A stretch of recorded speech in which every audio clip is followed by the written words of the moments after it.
তো হ্যালো বন্ধুরা, চলে এসেছে আরও একটা নতুন ভিডিও নিয়ে। তো আজকে আমি তোমাদেরকে দেখাতে চলেছি যে কোনো গাড়ির যদি সেন্সারে কিছু প্রবলেম আসে তো আমরা সেটাকে কিভাবে চেক করি। তো ফার্স্টেই আমরা ডোল টুলটাকে কানেক্ট করে নিয়েছি গাড়ির সাথে। তো কানেক্ট করার পরে এবার আমরা দেখব যে গাড়িটার কোন সেন্সারটার প্রবলেম দেখা দিচ্ছে।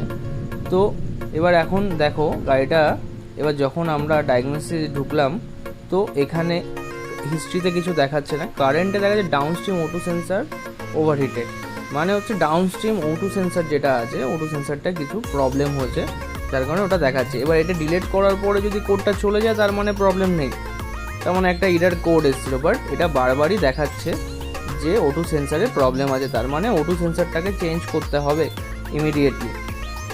তো এরকমই ইনফরমেটিভ ভিডিও পাওয়ার জন্য আমার চ্যানেলটাকে সাবস্ক্রাইব করো। আমি বানাচ্ছি ভিডিওটা আরই ইনফরমেশান উইথ অয়ন। তো এরকম ভিডিও পেতে থাকবে তোমরা এরপরেও। তো যদি এরকম ভিডিও তোমাদের ভালো লেগে থাকে একটা লাইক করো, শেয়ার করো, আর কমেন্ট করে জানিও যে কেমন লাগছে ভিডিওগুলো, আর অবশ্যই চ্যানেলটাকে সাবস্ক্রাইব করে নাও। তো আমরা এই গাড়িটা O2 সেন্সার চেঞ্জ করেছি, প্রবলেম